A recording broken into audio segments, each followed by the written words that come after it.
Welcome to Raw Food. It's been a minute, my friends. How are you? I'm good. How are you? Doing all right. Summer has ended. We are on the beginning of fall 2022, and we have been out of touch. How was your summer? Summer was good. Summer was good. Very busy, but thankful. We're now into the actual summer in terms of summer weather in the Bay Area. So we're actually getting the heat now. Yeah, but it's okay. What about yourself? It is starting to get cool in the evenings here. Although it's been still relatively warm here on the East Coast, still 80s, but definitely at night you feel that crisp in the air. So you know we're on the brink of fall. You can always feel it. It's the first time where you feel like you pull out the comforter. Right. Nice. So we're on the brink of that. I spent part of my summer in Los Angeles and Nashville, which was always a good time. And celebrated some birthday time with my homegirls in Palm Springs, and then with my other set of homegirls in Beverly Hills and Hollywood. It was nice to catch up with people, and now I'm back on the East Coast and catching up with you. A lot has happened in the world, and yet things remain relatively the same. What say you? I'm right there with you. The more shit changes, the more shit changes. The more shit remains the same. We can do a whole podcast about everything that's going on with Mr. Trump and the fact that the president of the United States is like about to get indicted. Allegedly. Nuclear secret. Allegedly. I don't buy it yet. I don't buy it. I don't think it's going to happen.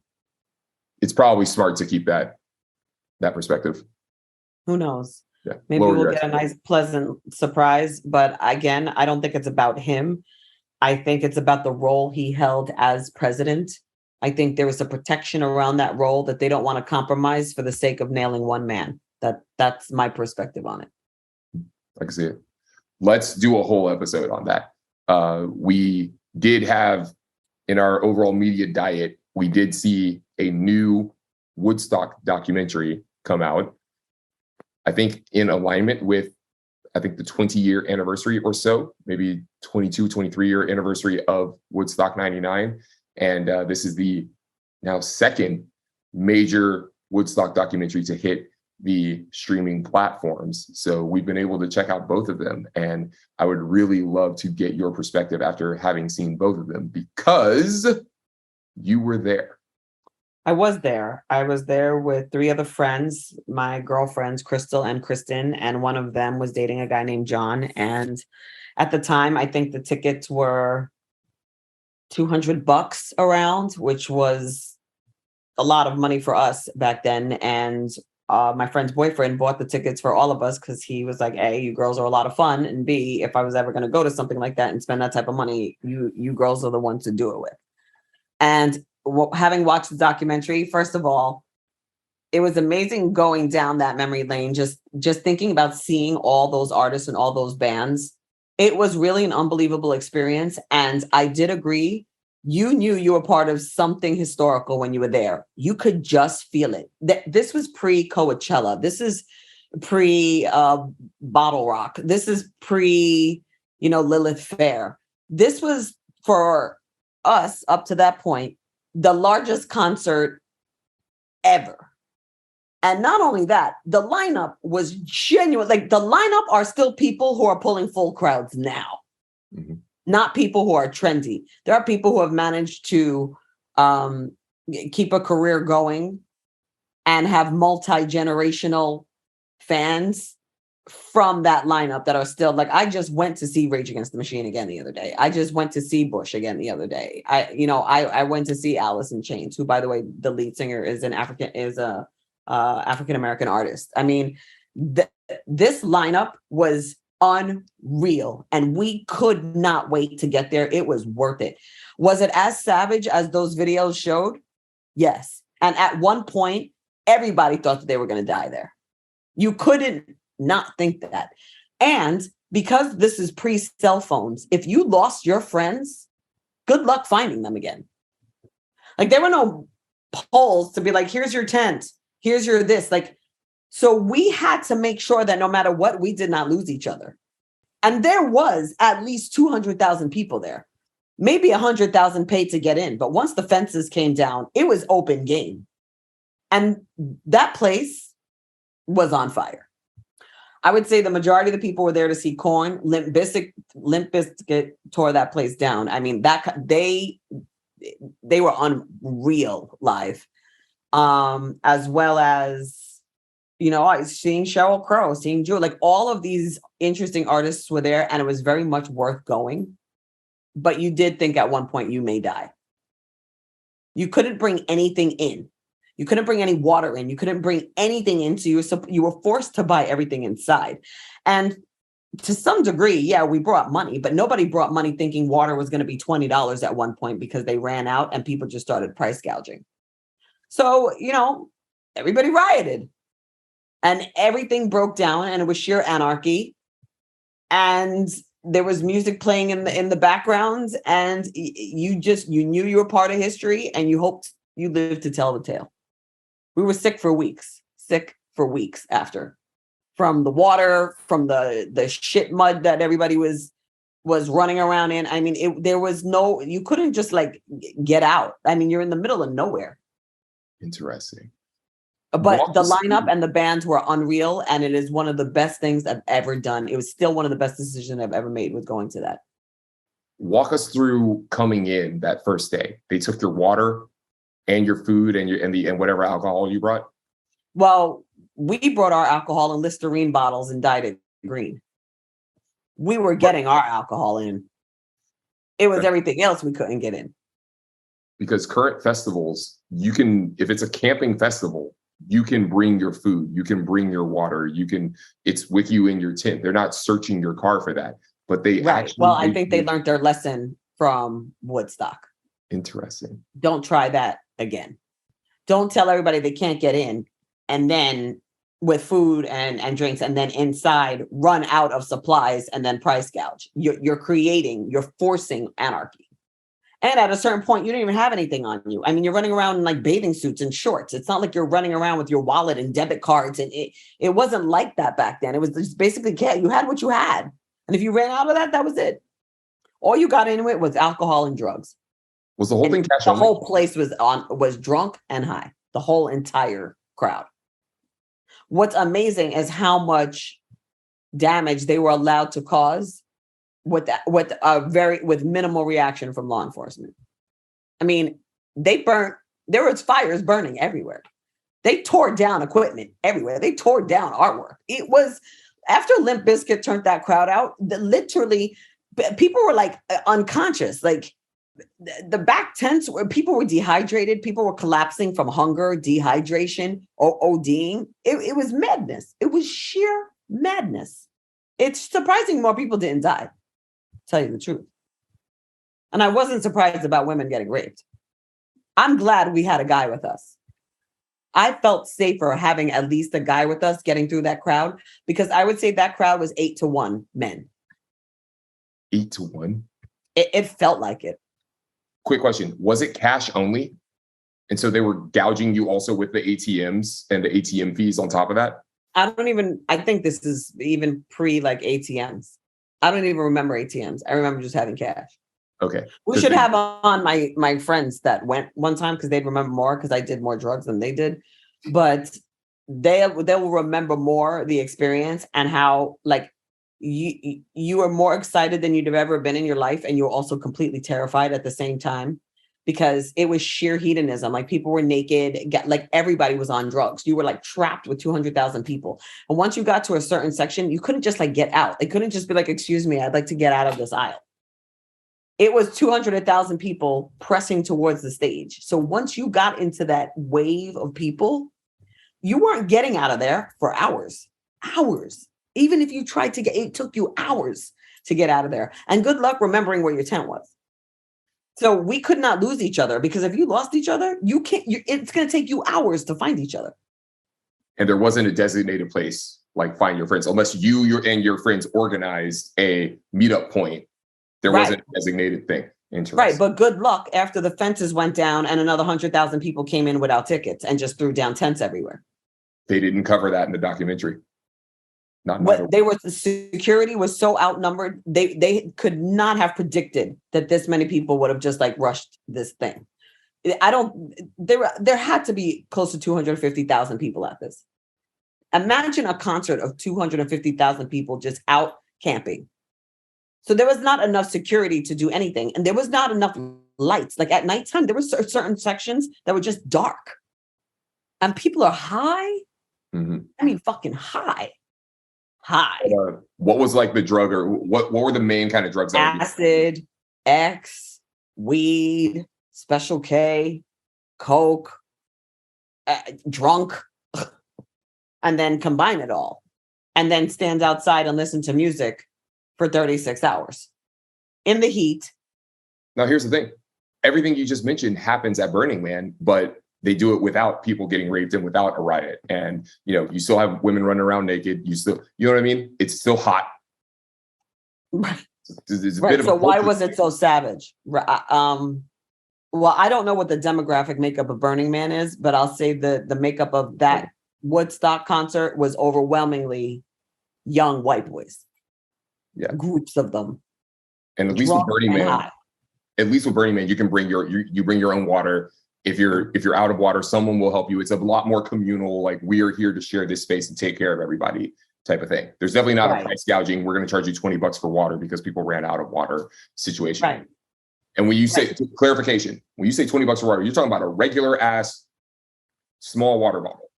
I mean, at one point they could charge anything they wanted because if you had water at all, and then everybody ran out, and what was left, people just flipped over stands and just started taking it because this was just completely unacceptable. The whole point of this Woodstock thing was supposed to be this peace and love thing.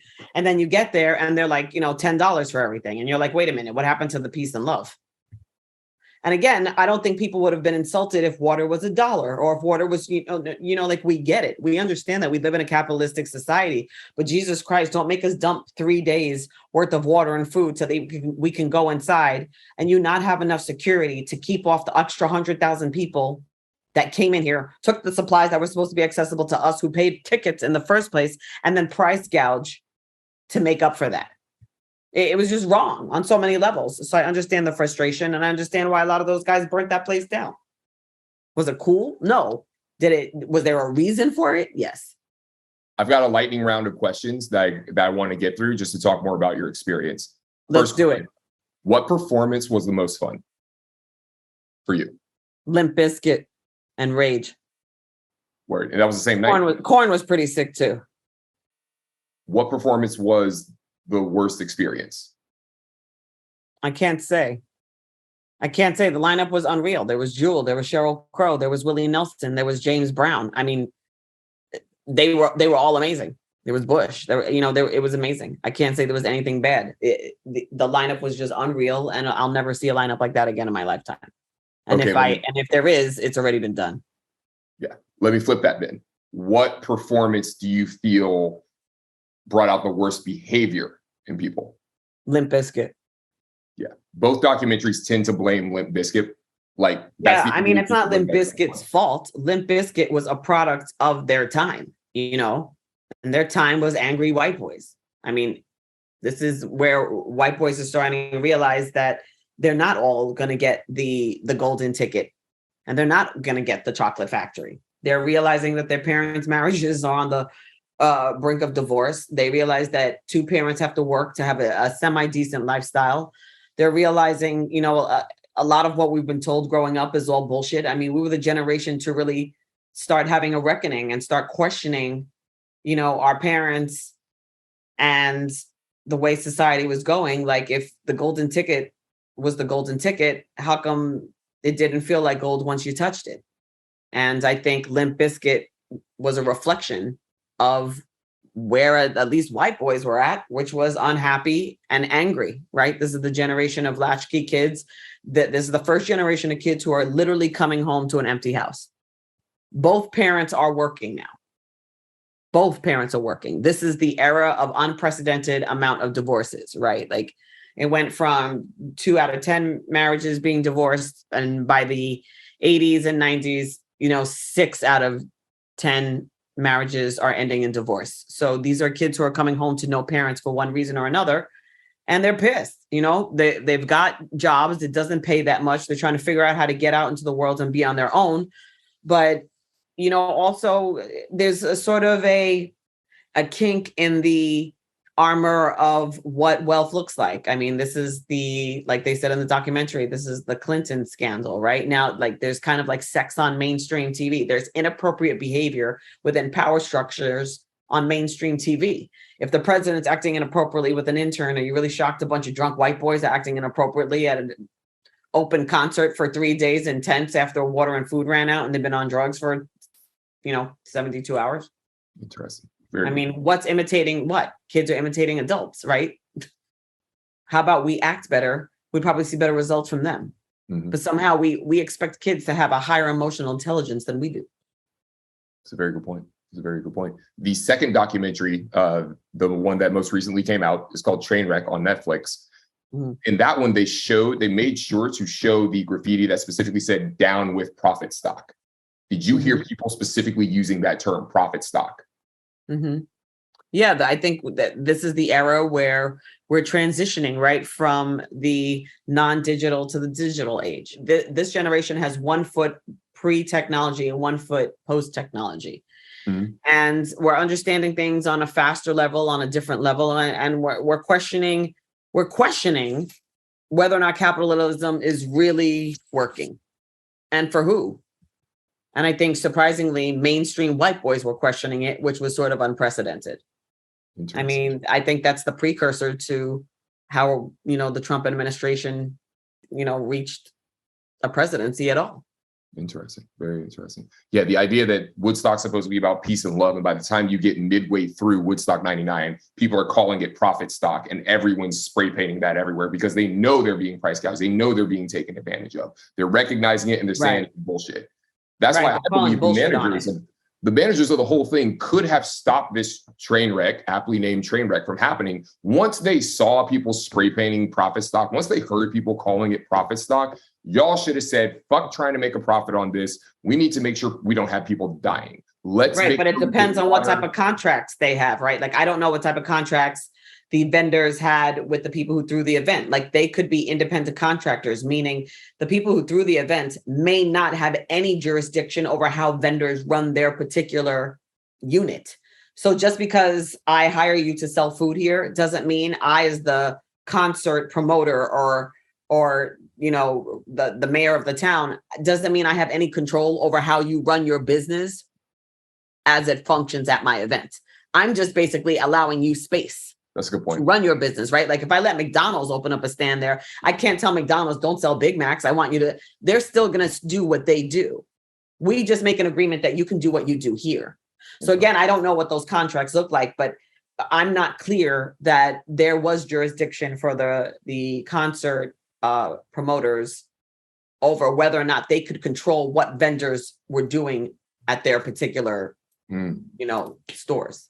Interesting. That's a good point. Yeah, because if they did try to come in at the midway through and say no more charging more than X amount for water, or just give the water away for free, we'll reimburse you, whatever.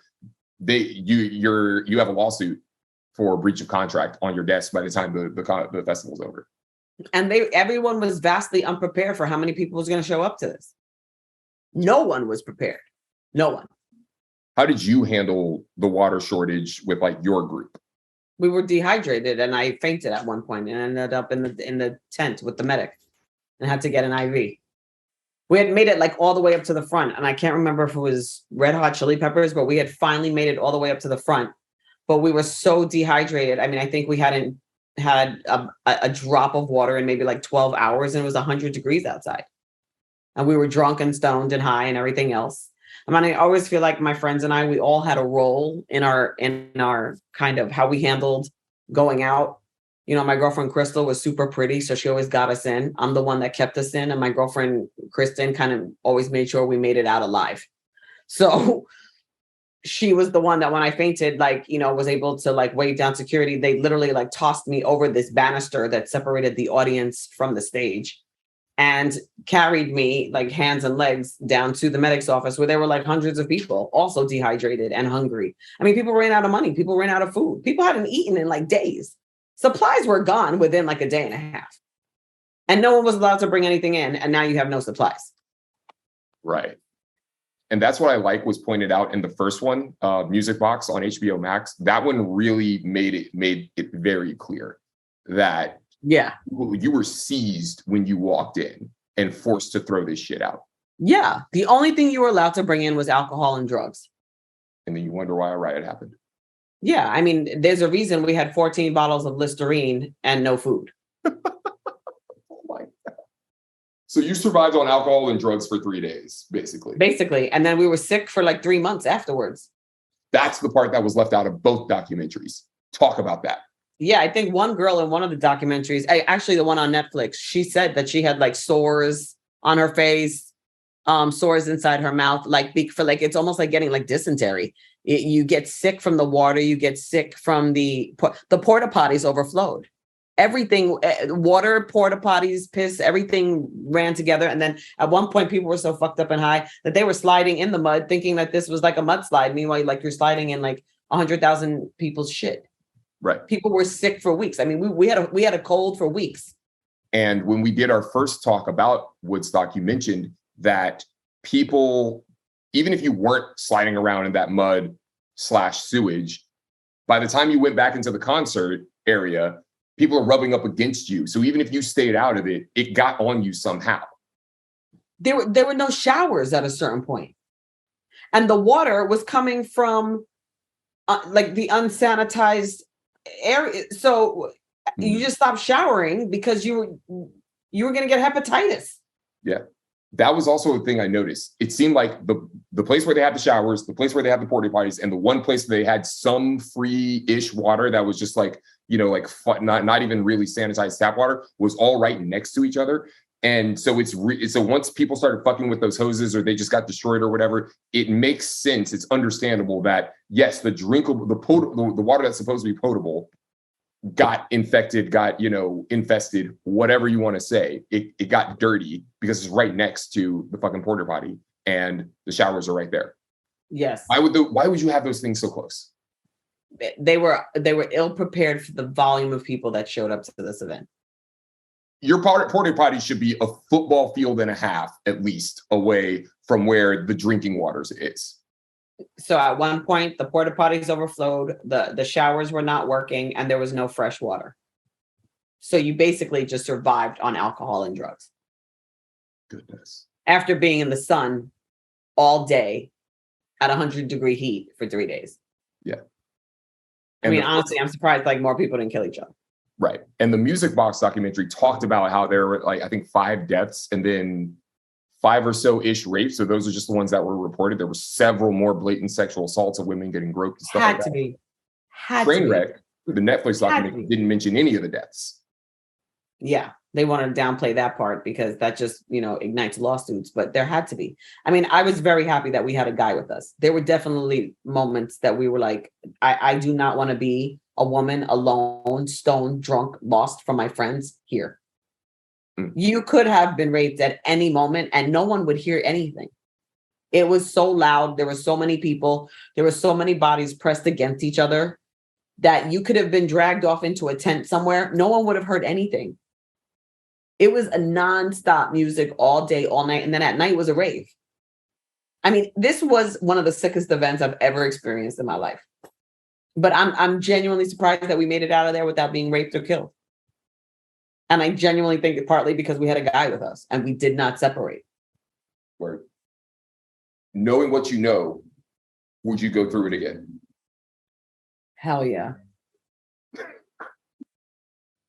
It was amazing. But I'd have to be young also. That's what's up. About how old were you when you went? Young enough to live through some bullshit like that and think it was an amazing experience and worth doing it again. Love it. Got it. Awesome. On this episode of Raw Food.